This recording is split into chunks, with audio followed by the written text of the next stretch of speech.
Antes de mergulhar nessa história incrível, considere se inscrever no canal e ativar o sininho. Aqui, cada história tem algo a dizer, e você não vai querer perder nenhuma.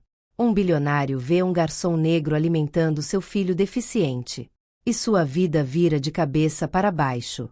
No último andar de um hotel de luxo, suspenso como uma joia no céu de Manhattan, estava o Celestial, um restaurante panorâmico conhecido tanto pelos seus pratos como pela sua clientela criteriosamente selecionada. Ali, os poderosos deste mundo vinham para comer, fechar contratos discretos ou desfrutar de um momento de calma acima do tumulto da cidade.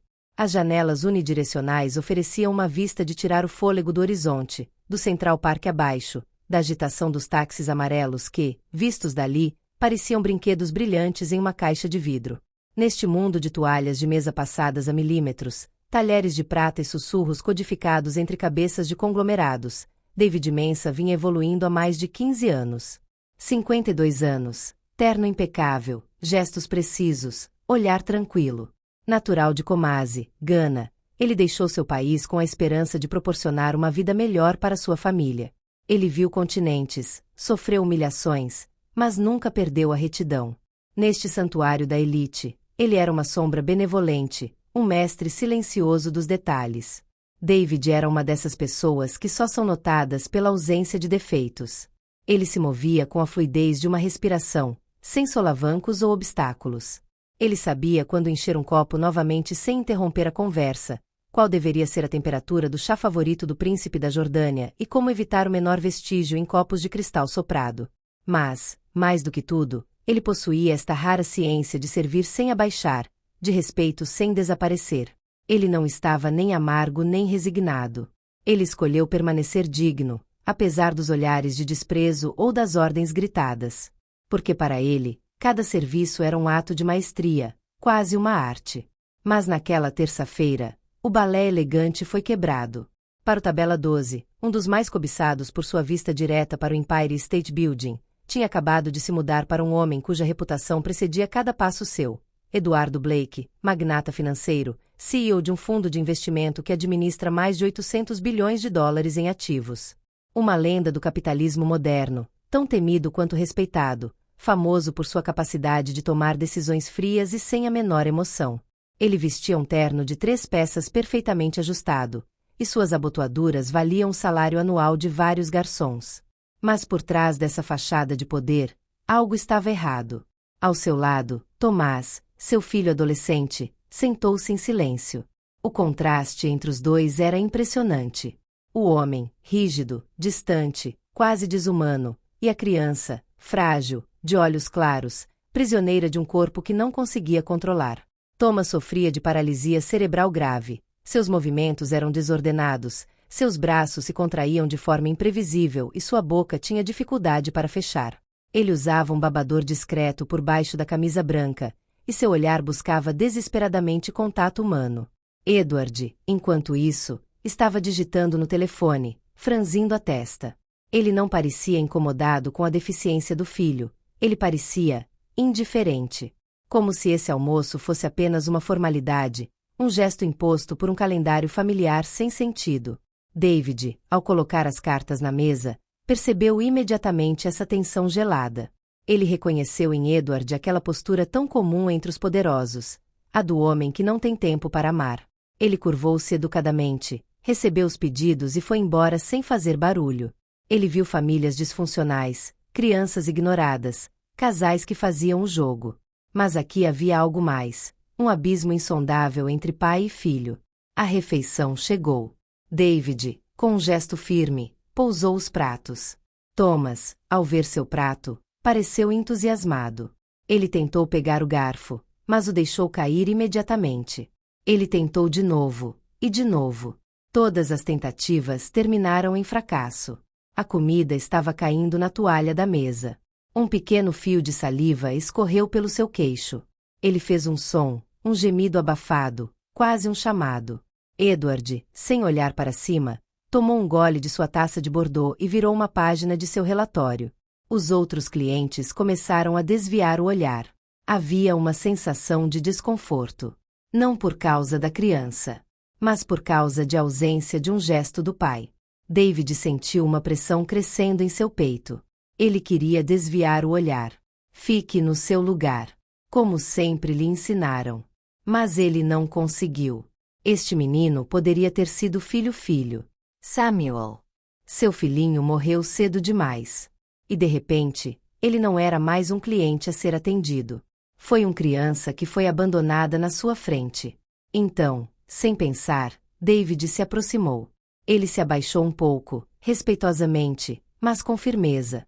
Com licença, Sr. Blake, posso ajudar seu filho? Edward finalmente olhou para cima, surpreso. Houve uma fração de segundo de aborrecimento em seu olhar, depois uma espécie de incapacidade de responder. Ele deu de ombros vagamente. Então faça isso, se isso lhe diverte. David ajoelhou-se delicadamente, ficando na altura de Thomas. Ele sorriu para ela. Não um sorriso forçado. Nenhum sorriso de pena. Um sorriso que dizia, eu vejo você. Você é importante. Olá, Thomas. Você quer fazer isso junto? Thomas assentiu desajeitadamente, mas ansiosamente. E Davi começou. Ele cortou a carne em pedaços pequenos. Ele pegou cada pedaço lentamente, esperou Thomas engolir, encorajou-o com uma palavra carinhosa ou uma piada leve. Às vezes ele dava tapinhas na mão dela, como um velho cúmplice. Pouco a pouco, algo mudou. Thomas riu. Uma risada pequena, abafada, desordenada, mas cheia de sinceridade. Os clientes ao redor pararam de falar. Até os garçons que faziam um intervalo no escritório observavam a cena discretamente. Edward, no entanto, parou de respirar. Ele não ouvia aquela risada desde... Ele nem sabia quando. No final da refeição, David limpou delicadamente a boca de Thomas com um guardanapo quente. Então ele colocou a mão em seu ombro. Você foi ótimo, rapaz. E sem dizer mais nada, ele se levantou e foi embora. Como se ele simplesmente tivesse feito o que a humanidade exigia. Mas no coração de Edward Blake, aquele único momento abalou os alicerces de um mundo construído sobre dominação, produtividade e distância. Edward pediu para falar com David em particular. No escritório pequeno, apertado e silencioso do gerente, a atmosfera era diferente.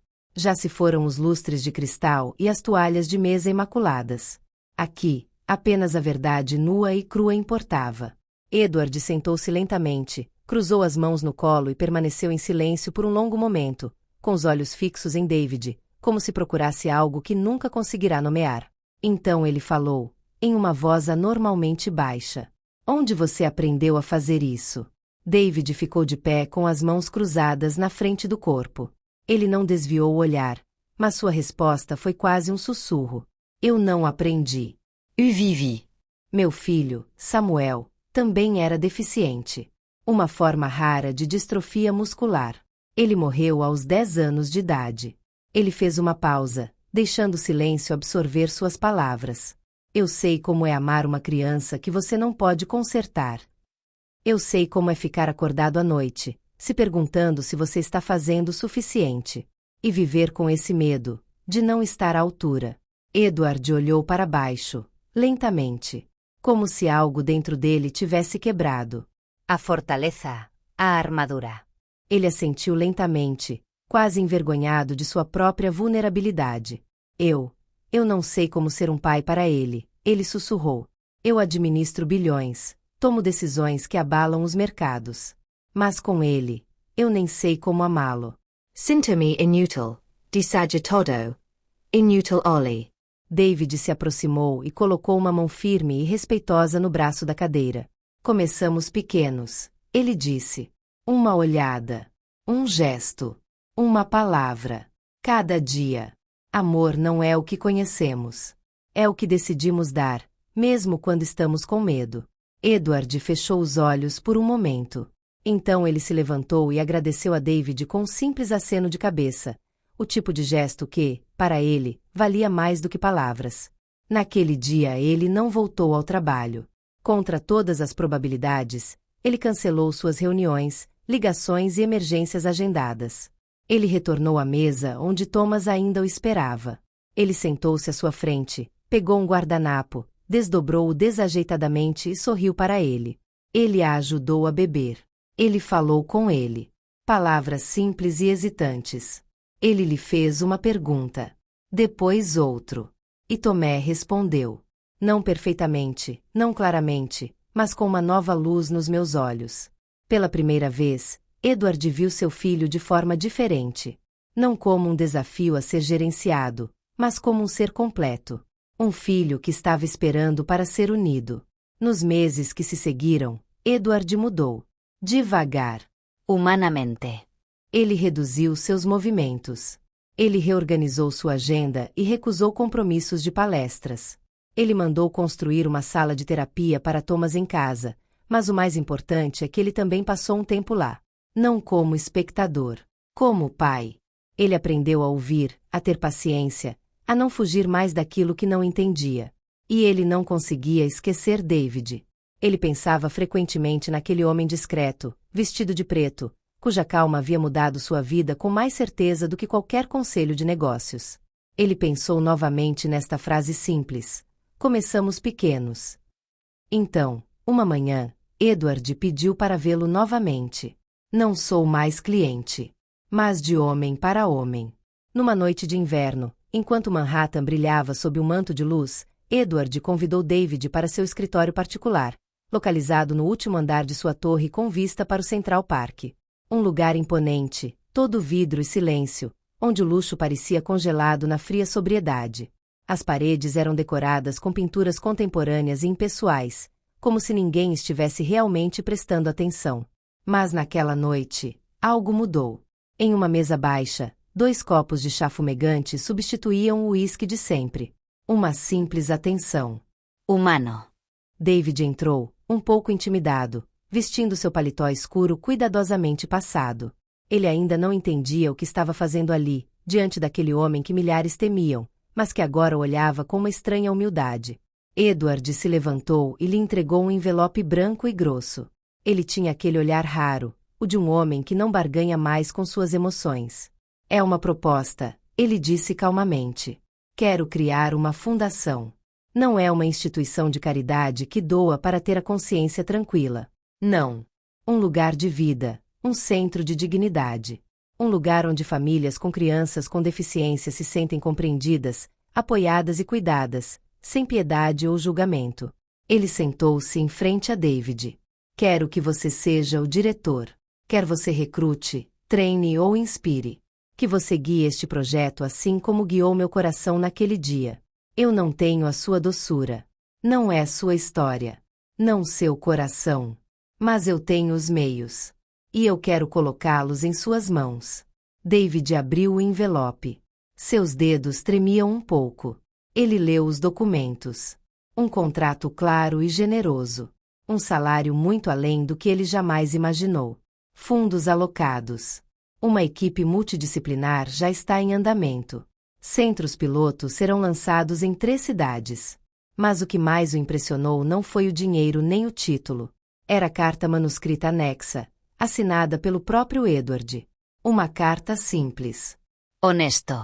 Cheio de gratidão. Por que eu? Ele finalmente perguntou, com a garganta apertada. Edward deu um pequeno passo à frente, colocou a mão na mesa e respondeu com uma voz lenta, calma e sincera. Porque naquele dia você não me ajudou apenas a alimentar meu filho. Você me ensinou a amá-lo. Realmente. E isso, nenhum diploma, nenhum poder, nenhum dinheiro jamais me deram isso. David fechou os olhos por um momento. Ele viu o rosto de seu filho Samuel novamente. O sorriso dele. Sua fragilidade.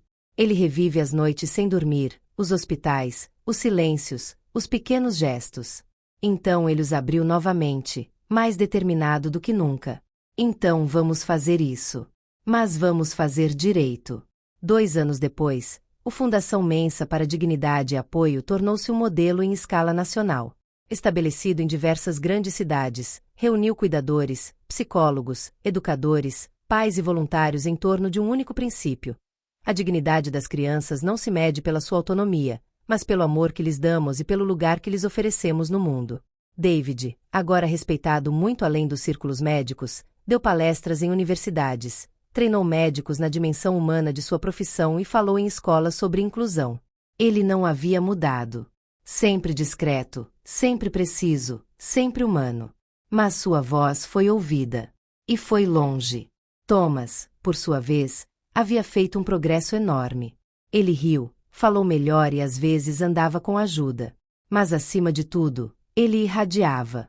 Edward o acompanhava em suas sessões, assistia às suas apresentações de teatro adaptado e às vezes cozinhava com ele. O poderoso empresário havia se transformado. Ele não havia abandonado o mundo dos negócios, mas não vivia mais para este mundo. Ele viveu para seu filho. Ele se tornou pai. E muitas vezes, quando perguntado o que havia mudado sua vida, Edward Blake simplesmente respondia: um garçom negro, invisível aos olhos dos poderosos. Ele alimentou meu filho. Ele nutriu minha alma. Porque às vezes, um simples gesto de amor, num mundo que não se dá mais ao trabalho de olhar, pode virar tudo de cabeça para baixo.